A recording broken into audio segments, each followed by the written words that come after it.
What's up, Thrashers, and welcome back once again to the Thrash Maniac 99 YouTube channel, and I am back with yet another album review, and we're finally talking about one of my most anticipated albums for 2024, and that is the latest offering from Nile, The Underworld Awaits Us All. This comes out on August 23rd on Napalm Records. This is the band's first release on Napalm since they left Nuclear Blast after their last one, Vile Nihilistic Rites. And if memory serves me correctly, I believe this is their 10th or 11th album. I forget numbers off the top of my head, but there's been a lot of shifting going on in Nile over the past few years. In fact, the last one, Vile Nihilistic Rites, was the first one to feature new vocalist and guitarist Brian Kingsland, who replaced my man Dallas Toller Wade. And I thought Nile Nihilistic Rites was a pretty good album, though I felt like it was more of a transition album, considering it was the first one with Brian. I figured maybe he wasn't 100% comfortable yet. But this is his second album with the band, and also big lineup shifts. We actually now have a third guitarist and vocalist, and that's Zach Jeter from Olkoth, which I reviewed their album last year and thought it was pretty killer. And new bassist Dan Vadam Vaughn, who's actually one of the guitarists of Morbid Angel. So, kind of a supergroup, almost to a degree now with Nile, considering you have musicians from other legendary bands or upcoming bands that are really ripping it up right now. But here we are with their first album in 5 years, so this has been the longest gap between albums. Before that, it was 4 years between their 2015 album and Vile Nihilistic Rites. So even longer wait, but is it worth the wait? Well, let's talk about that. So we kick things off with Stele of Vultures. Starts off with this, like, murky, doomy riff, and then right away into trademark Nile with the blasting and the tremolo riffs, a lot of the technical stuff. That, of course, Carl Sanders is a musical mastermind when it comes to... when it comes down to all these technical riffs or tremolo riffs or even like machine gun riffs going back to his early thrash days back in the 80s. But it's just flat out nasty and brutal. And then, of course, when it comes down to the drums, I will never complain about George Kalias' drum work. That guy is a fucking beast. Especially not only with his speed, but his ability to add groove and tasty cymbal accents. Like, you get a lot of that here on this opening track. And then a big breakdown with some more dissonant riffs to kind of add a little bit more to the murk and the filth this album is going after. And then, of course, lead work. I mean, it's Nile. You're going to always have amazing guitar solos all over their albums, and especially here with all three, Carl, Brian, and Zach, having a chance to shine and show off their shredding skills and riff writing abilities, made this for quite a magical opening track. Even a nice breakdown at the end, and I notice this album has a lot more attention to perhaps brutal death metal at times with some of the breakdowns coming into play. But then, oh dear, and I gotta read this whole title.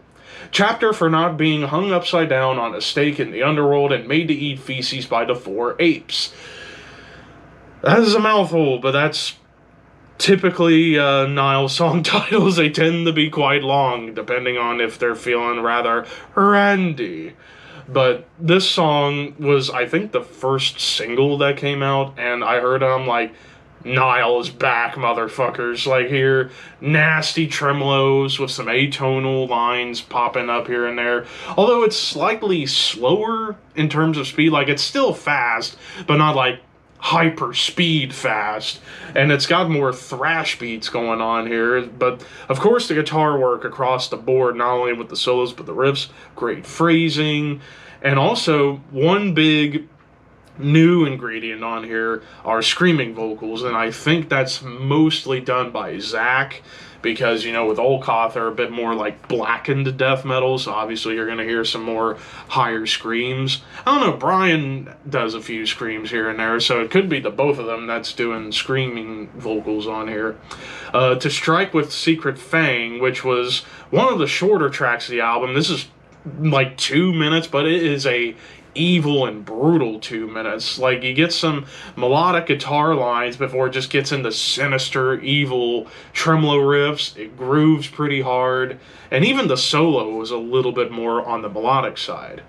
Naquata 2 entered the golden age.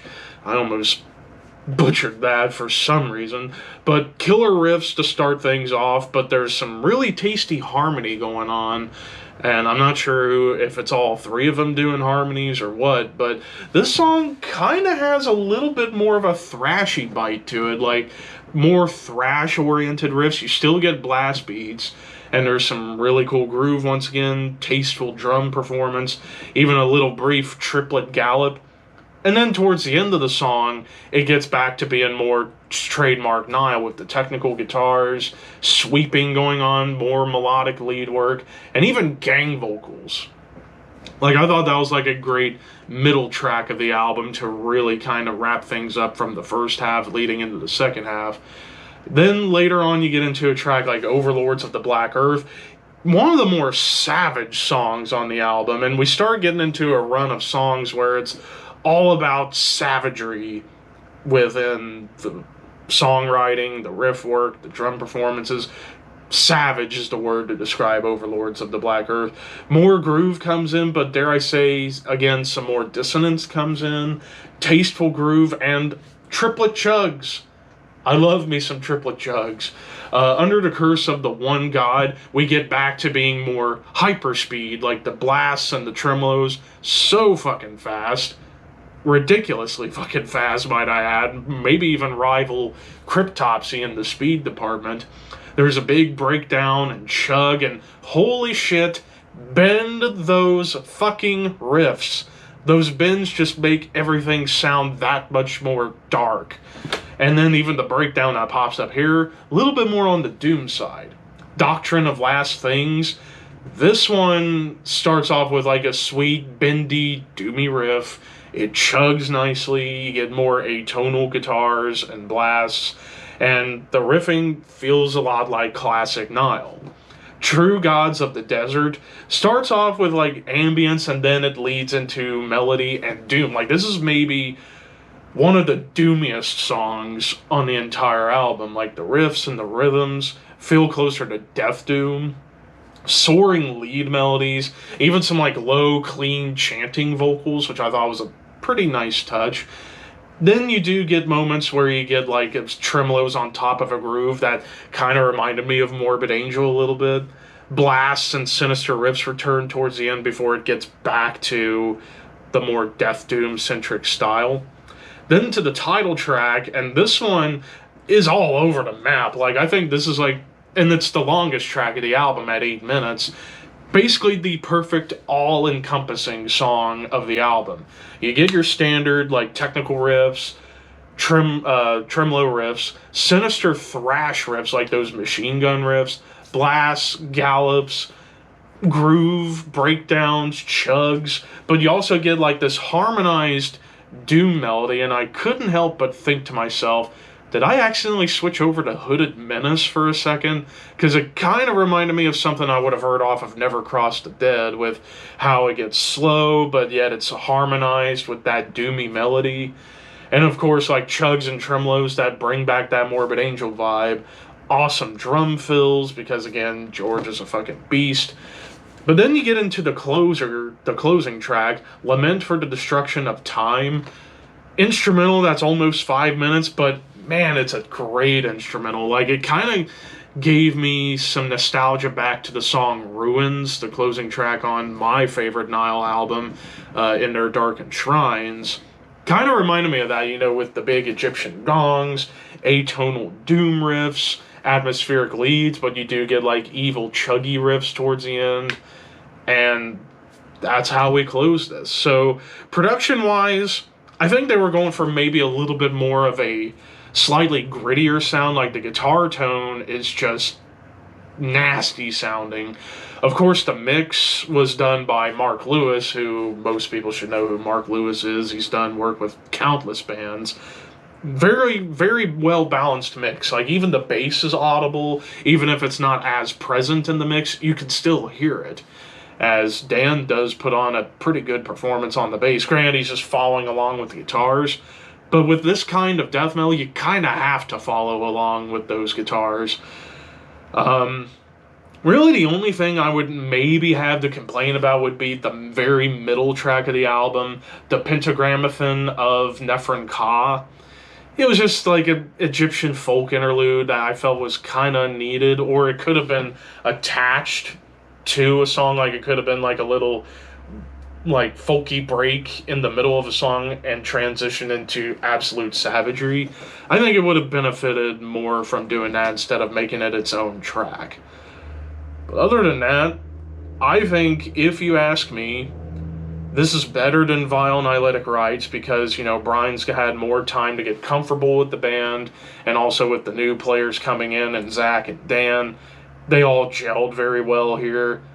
I will go out on a limb, even though I'm going to be ranking Nile next year, I'm going to go out on a limb and say I think this is their best work in quite a long time. I would say this is their best album since Annihilation of the Wicked, maybe argue Ithyphallic, because I do love that album personally. I'm going to give this 4.5 out of 5. This is absolutely fantastic.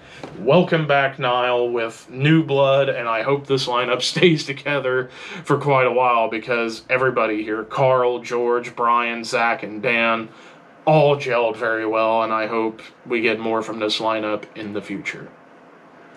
But of course, those are just my opinions. What did you guys think of the new Nile? Let me know in the comments below. Don't forget to like, comment, share, subscribe, all that fun stuff. Thank you for watching. Keep your horns high and your dreams wet. Thank you for your patronage.